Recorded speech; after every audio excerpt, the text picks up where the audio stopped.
सध्या महाराष्ट्रातील थोर महापुरुषांबद्दल सातत्याने बेताल वक्तव्य केली जात असून या घटनांमुळे समाजात असंतोष निर्माण होत आहे।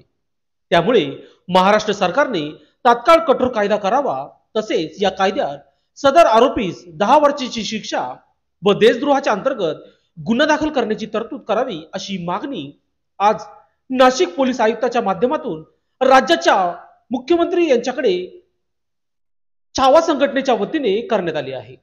दरम्यान जर 8 दिवसाच्या आत हा कठोर कायदा लागू करण्यात आला नाही तर छावा क्रांतीवीर सेना संघटनेच्या वतीने अन्नत्याग आंदोलन छेडण्यात येईल, असा इशारा यावेळी लोकशास्त्र न्यूजशी बोलताना दिला आहे। यावेळी छावा क्रांतीवीर सेनेचे संस्थापक अध्यक्ष करण गायकर, डॉक्टर किरण डोके, जिल्हाध्यक्ष आशिष हिरे, महानगर प्रमुख योगेश गांगुर्डे, वैभव दळवी, मनोरमा पाटील, अमोल शिंदे, सविता वाघ, शुभम महाले, दादासाहेब जोगदंड, पंकज चोबे, अमोल देवरे, राकेश ठाकरे, दीपक पवार आदींसह छावा संघटनेचे पदाधिकारी मोठ्या संख्येने उपस्थित होते। जय जिजाऊ, जय शिवराय। आज नाशिक पोलीस आयुक्तालयाच्या माध्यमातून राज्याचे मुख्यमंत्री गृहमंत्री देवेंद्रजी फडणवीस यांना आम्ही निवेदन पाठवलेलं आहे। सध्या महाराष्ट्रात एक पेव फुटलेला आहे।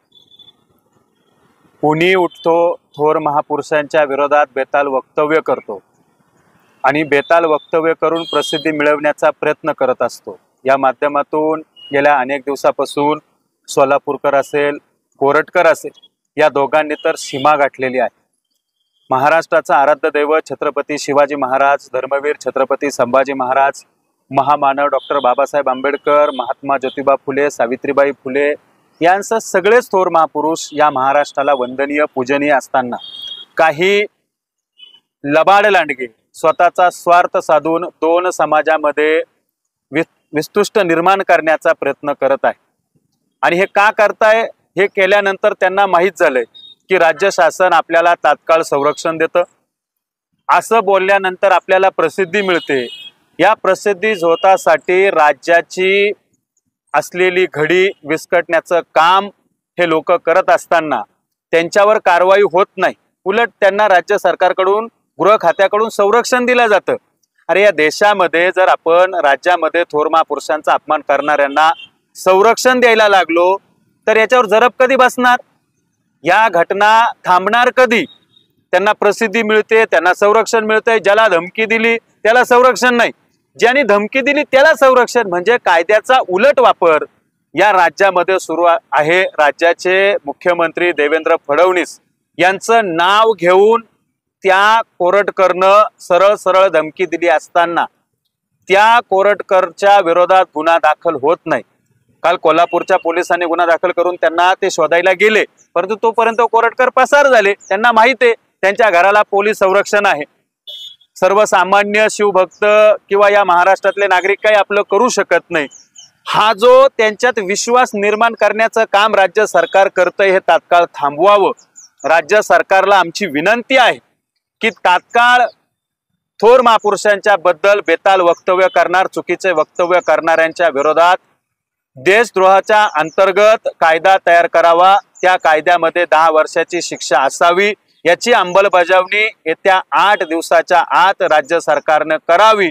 अन्यथा मी स्वतः छावा क्रांतीवीर सेनेच्या वतीने नाशिक येथील शिवस्मारक, जे शिवसृष्टीचे छत्रपती शिवाजी महाराजांचं स्मारक आहे, त्या ठिकाणी अन्नत्याग आंदोलनाला सुरुवात करेल।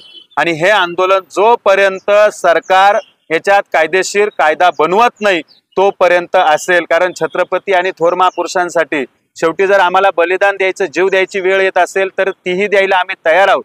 कारण राज्यामध्ये जाती जातीत हे विष पेरल्या जाते। एक माणूस बोलून जातो पण त्याच्या पाठीमागे सर्व जातीयमध्ये हे विष पसरतं आणि गावागावात जे एकोपणा असणारे लोक आज वेगवेगळ्या गटात वेगवेगळ्या वैमनस्यातून जगत आहे, एकमेकावर द्वेषाने पाहत आहे। आमच्या थोर महापुरुषांनी कधी जातीपाती पाहिल्या नाही, परंतु या अशा अपप्रवृत्ती त्या ठिकाणी त्या गोष्टी तयार करत असल्यामुळे राज्याच्या मुख्यमंत्र्यांनी 8 दिवसामध्ये याच्यात कायदा पारित करावा, कायदा तयार करावा 10 वर्षाची शिक्षा कमीत कमी त्या गुन्ह्यात असावी आणि तो गुन्हा देशद्रोहाच्या अंतर्गतच दाखल करण्यात यावा, ही मागणी आम्ही आज पोलीस आयुक्त नाशिक पोलीस आयुक्तालयाच्या वतीनं मुख्यमंत्र्यांकडे करतोय. नाही झाली आम्ही आमचं आंदोलन 100% त्या ठिकाणी करणार. लोकशास्त्र न्यूजसाठी बंटी आढाव, नाशिक.